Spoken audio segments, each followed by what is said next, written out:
Sanremo gli cadeva sulla pelle, la gente ne parlava, restò solo con sé.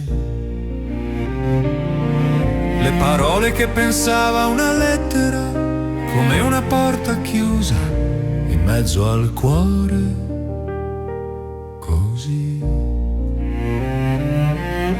E fuori il mare respirava con le sue onde un suono lieve lì.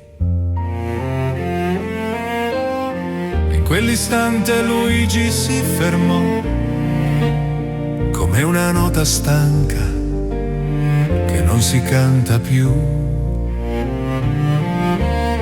In quell'istante eterno fece un respiro lieve che restò sospeso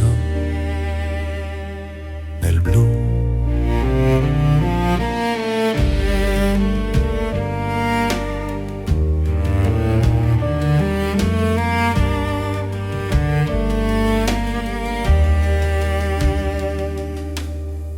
Ciao amore fu un addio, cercava un'altra strada, forse più vera per lui.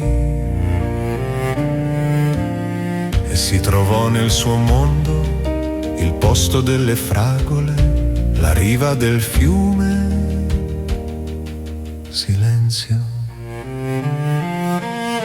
E in quell'istante Luigi si fermò come una nota stanca che non si canta più. E in quell'istante eterno fece un respiro lieve che restò sospeso nel blu.